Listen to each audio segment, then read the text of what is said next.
সাংঘাতিক রহস্য। আসুন গল্প বলি, রহস্য খুলি। তো নমস্কার বন্ধুরা,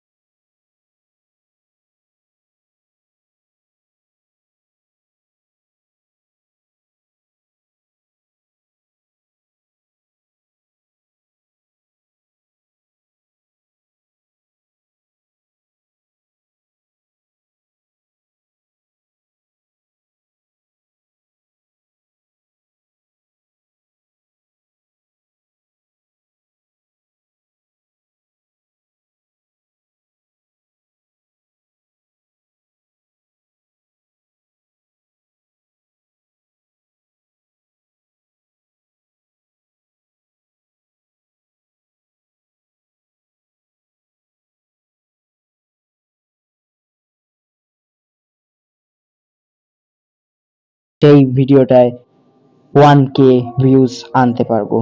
তো আজকে আমরা যে ঘটনাটি বলতে চলেছি সেটা আমাদের পাঠিয়েছে বাংলাদেশের চিটাগং থেকে রহিম আলী। তো রহিম আলী, আপনাকে অসংখ্য ধন্যবাদ ভৌতিক রহস্যের সঙ্গে আপনার জীবনে ঘটে যাওয়া ভৌতিক ঘটনা শেয়ার করার জন্য। তো রহিম আলী বলছি, এই ঘটনাটা আমার সাথে ঘটে গেছিল এই বছরের ঠিক শুরুর দিকে, শীতকালে, ফেব্রুয়ারি মাসে। তো আমি আর আমার স্ত্রী চিটাগংয়ের একটা ছোট্ট পাড়ায় একটা টালির বাড়িতে থাকি। সেরম কোনো কাজবাজ নেই আমার, রিক্সা চালাই। আমার স্বপ্ন এই একদিন রিক্সা চালিয়ে পয়সা জমিয়ে একটা ভালো জমি কিনবো, সেই জমিতে বাড়ি করে আমরা সুখে শান্তিতে থাকবো, এই অভাব থেকে একদিন আমরা মুক্তি পাবো, এটা আমার স্বপ্ন। রোজ সকালের দিকে 8টা থেকে 8:30টার মধ্যে রিক্সা নিয়ে বেরিয়ে পড়তাম। দুপুরের দিকে একটু খেতে আসতাম আর বাড়ি ফিরতাম রোজ রাত্রি 9টায়। মোটামুটি ভালোই প্রত্যেকদিন প্যাসেঞ্জার আমার হতো রিক্সায়। প্রায় রোজ 500 টাকা আমার রোজ থাকতোই রিক্সা চালিয়ে, যেটা আসতো আমার কাছে 500 টাকা। 500 টাকার খুব জোর কোনোদিন বেশি এলেও কম আসতো না। তো একদিন আমি আমার স্ত্রীকে বললাম যে, রিক্সা চালাচ্ছি যে, এইভাবে কি সংসারটা চলবে? আমি কি রিক্সা চালানোটা ছেড়ে দিয়ে অন্য কোনো কাজে ঢুকবো? তখন আমার স্ত্রী বলল, নিশ্চয়ই, পেলে ঢুকে যাও, কারণ রিক্সা চালিয়ে যে আমরা স্বপ্ন দেখছি একটা জমি কিনবো, সেই স্বপ্নটা আমাদের পূরণ হবে না। তারপরে একদিন সকালবেলায় উঠে দেখলাম আকাশটা খুবই কালো হয়ে রয়েছে আর চারিদিক কুয়াশায় ঢাকা। রিক্সা নিয়ে সকাল সকাল বেরিয়ে পড়লাম। একদমই সেদিনকে আমার প্যাসেঞ্জার হলো না। বেলা 11:30 বাজে, মাত্র প্যাসেঞ্জার পেয়েছি 8:30 থেকে 2টো। তারপরে একটা চায়ের দোকানে বসে যখন 12টা বাজে চা খাচ্ছি, 1:30টা বাজলো, তখন বাড়ি ফিরলাম। বাড়ি ফিরে দুপুরে যখন খাওয়া দাওয়া করছি, আমি খেতে বসে চিন্তা করলাম আজকে রাত্রির 12টা অবধি আমি রিক্সা চালাবো, তাতে যা হবার হবে। আজকে এতটাই প্যাসেঞ্জার কম, মনে হচ্ছে রোজটা যেটা 500 করে পাই সেটা আজকে 200 যাবে কিনা সন্দেহ। তারপর আমি আমার স্ত্রীকে বললাম যে আজকে আমি রাত্রির 12টায় ফিরবো। তখন সে আমার জন্য একটু চিন্তা করলো, চিন্তা করে বলল, এত রাত করে ফেরাটা কি তোমার ঠিক হবে?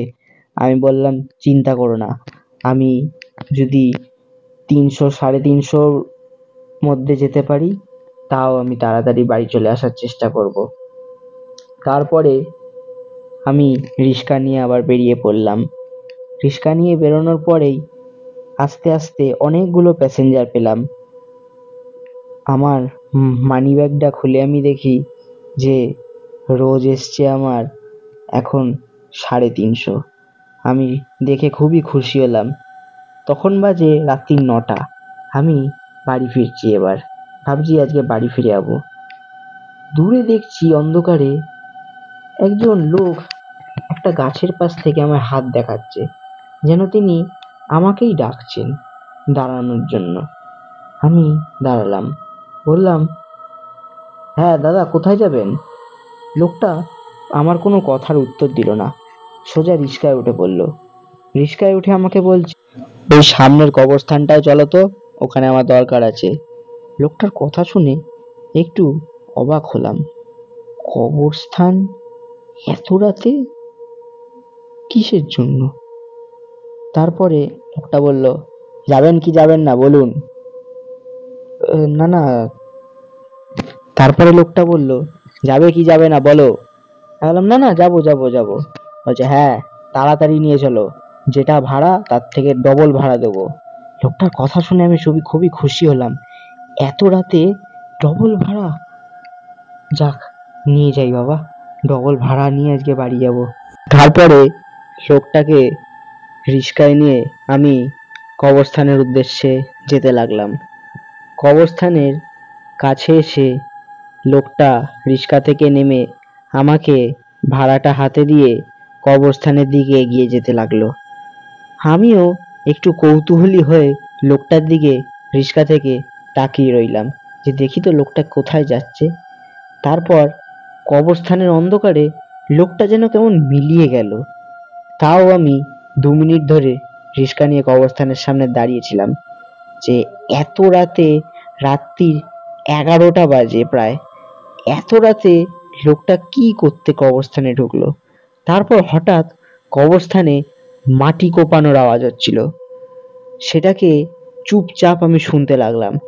হঠাৎ 2 মিনিট পর সেই মাটি কোপানোর আওয়াজটা থেমে গেল। তারপরে শুরু হলো কড়মড় করে হাড় চেবানোর আওয়াজ। তারপর আমি একটু কৌতূহলী হয়ে আর একটু ভয় পেয়ে উঠলাম। তাও বুকে সাহস নিয়ে কবরস্থানে আস্তে আস্তে পা টিপে টিপে ঢুকলাম। ঢুকে কবরস্থানে একটা গাছের পেছন থেকে দেখতে যেটা আমি পেলাম, সেইটা মৃত্যুর আগে পর্যন্ত আমি সেই দৃশ্যটা ভুলতে পারবো না। দেখলাম যেই লোকটা আমার রিস্কায় বসেছিল, ওই লোকটা একটা মাটি খুঁড়ে লাশ বের করেছে, আর সেই লাশটাকে কুপিয়ে তার মাংস, হাড় লোকটা বসে বসে খাচ্ছে। লোকটার মুখশ্রীটাও পুরো পাল্টে গেছে, মুখের মধ্যে গভীর গভীর ক্ষত, গলাটা অনেকটা কাটা, আর মুখ থেকে পড়ছে রক্ত, নখগুলো হিংস্র জানোয়ারের মতো ধারালো। দেখে আমি প্রচন্ড ভয় পেয়ে চিৎকার করে উঠলাম, আহ! পরদিন আমার যখন জ্ঞান ফিরল, তখন আমি বাড়িতে বিছানায় শুয়ে, আমার পাশে রয়েছে আমার স্ত্রী এবং কিছু মুরব্বী মানুষরা। তারা আমাকে জানায় যে আমি কবরস্থানের মধ্যে লুটিয়ে অজ্ঞান হয়ে পড়েছিলাম।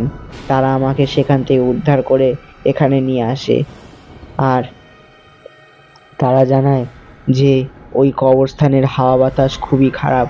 ওই কবরস্থানের আশপাশ দিয়ে রাত্রির বেলা যারা যাওয়া আসা করে, তারা নাকি ওইসবই ভয়ানক জিনিসের সম্মুখীন হয়। তারপর থেকে কোনোদিন রাতের দিকে ওই কবরস্থানের ওখানে আমি রিস্কা নিয়ে যাওয়ার সাহস করলাম না। তো বন্ধুরা, এটাই ছিল আমাদের 75 নম্বর এপিসোড। তো ঘটনাটা আপনাদের কেমন লাগলো তা অবশ্যই কমেন্টসে আপনাদের নিজস্ব মতামত জানাবেন। আর এভাবেই যদি বিভিন্ন ভৌতিক ঘটনা আমাদের সাথে শেয়ার করতে চান, তো আমাদের ডেসক্রিপশনে চ্যানেলের হোয়াটসঅ্যাপ গ্রুপের লিঙ্ক দেওয়া আছে, সেখানে ক্লিক করে আমাদের ভৌতিক রহস্য ফ্যামিলি গ্রুপের মেম্বার হয়ে যেতে পারেন এবং এভাবে বিভিন্ন ভৌতিক ঘটনা আমাদের সাথে শেয়ার করতে পারেন। তো বেশি কথা বলবো না, শুভরাত্রি, ভালো থাকবেন, সুস্থ থাকবেন, ভৌতিক রহস্য আপনাদের পাশে আছে।